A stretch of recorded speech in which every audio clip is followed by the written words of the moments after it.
વડોદરા શહેરમાં ચોમાસાની શરૂઆત સાથે જ માર્ગનું ધોવાણ થવું અને રસ્તા ઉપર ભૂવા પડવાનો સિલસિલો યથાવત રહ્યો છે. સમારકામ બાદ ફરી માર્ગ તૂટતા અથવા તો ભૂવા પડતા હોય તેવી ઘટનાઓની ગંભીરતાને ધ્યાને લઈ મ્યુનિસિપલ કમિશનરે ભારત દેશની શ્રેષ્ઠ એજન્સીઓના નિષ્ણાંતોની સલાહ મુજબ આવી સમસ્યાના કાયમી ઉકેલ લાવવાના પ્રયાસો હાથ ધર્યા છે. મળતી માહિતી મુજબ મ્યુનિસિપલ કમિશનર અરુણ મહેશ બાબુએ જણાવ્યું હતું કે ભૂવો પડવાના કિસ્સામાં પાણી ડ્રેનેજની કામગીરીમાં સુધારો કરવામાં આવશે.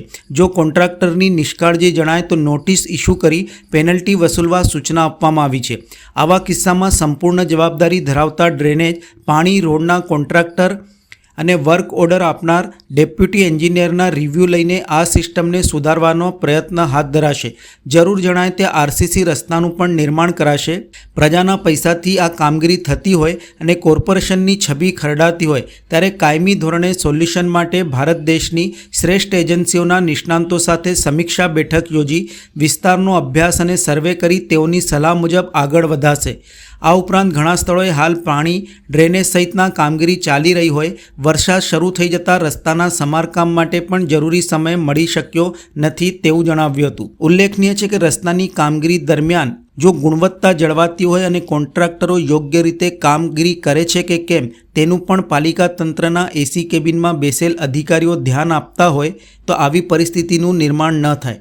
અગાઉ મહારાજા સયાજીરાવ ગાયકવાડના શાસન દરમિયાન શહેરની ઇમારતો અને રસ્તાઓની ગુણવત્તા જે રીતે હતી તે આજના સમયમાં નથી. પરિણામે પ્રજાને ટેક્સ ભરવા છતાં પણ આવી સમસ્યાઓનો સામનો કરવાનો વારો આવ્યો છે. એમાં મારફતે પણ અમે દરેક રોડમાં લગભગ 2200 સીસીટીવી કેમેરા છે.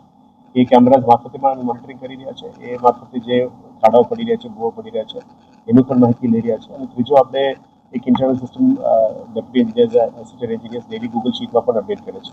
પણ ઇસ્યુ એટલો ખાડાઓ પડે છે એ નથી અને કેવી રીતે અમે હલ કરી શકીએ અને વહેલા તકે પૂરી કરી શકાય એ બાબતનું છે. એટલે અત્યારે વેચ મિક્સ અને કોલ્ડ મિક્સ નાખીને અમે એની ખાડાઓને પુરાવાની કામગીરી શરૂ કરી છે. એક કન્સ્ટ્રક્શન ડેમોલિશન વેસ્ટમાંથી પણ એ કરવાનું શરૂ કરી દીધું છે. પણ આની અંદર બે પ્રકારની રોડ છે. એક 18 મીટર ઉપરની જે રોડ છે અને 18 મીટરનું નીચેનો રોડ છે. 18 મીટર ઉપરની જે રોડ્સની વાત કરીએ તો એ ડિફેક્ટ લાયબિલિટી પીરિયડ 5 વર્ષનો ગેરંટીવાળો રોડ છે. આવા રોડ્સમાં અત્યાર સુધી મેજર કમ્પ્લેન્ટ્સ નથી. પણ ભૂવો પડતો હોય તો ડ્રેનેજના સિસ્ટમ્સની સુધારો કરવા માટે આપણે કામગીરી શરૂ કરી છે. પણ જે ખાડાઓ પડી રહ્યા છે એ અમુક જગ્યાઓમાં જે રોડ્સ છે, રોડ્સને વોટર ડિપાર્ટમેન્ટ અથવા ડ્રેનેજ ડિપાર્ટમેન્ટ મારફતે લાઈન નાખવા માટે અથવા ડ્રેનેજ પાઇપ્સ નાખવા માટે ખોદીને પુરાવા માટે કામગીરી કરવામાં આવે છે.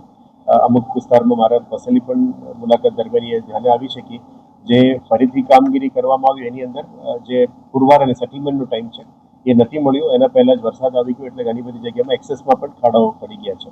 પણ એમની અંદર જે પણ એજન્સીસનું કામગીરી નબળું છે એમને નોટિસ ઇસ્યુ કરીને પેનલ્ટી લેવાનું પણ સૂચના આપી છે.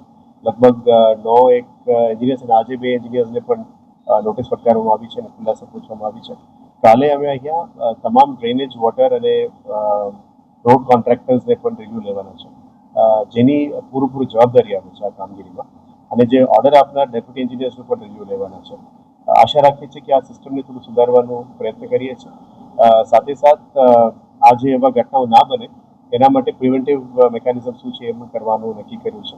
ડિફેક્ટ લાયબિલિટી પીરિયડ સિવાયનો રોડ્સ એનું કેટલા ગેરંટી હોવું જોઈએ, અદરવાઇઝ ગેરંટી ના હોય તો આવનારા દિવસોમાં આરસીસી રોડ્સ પણ કરવાનું અમે નક્કી કર્યું છે. ભલે થોડું કોસ્ટલી હોય પણ કાયમી સોલ્યુશન જોશે આપણને.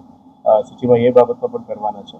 2-3 દિવસની અંદર આખા ભારત દેશમાં જે બેસ્ટ રોડ્સ બનાવનાર એજન્સીસને પણ અમે સલાહ સૂચન લેવા માટે અમે બોલાવી રહ્યા છે.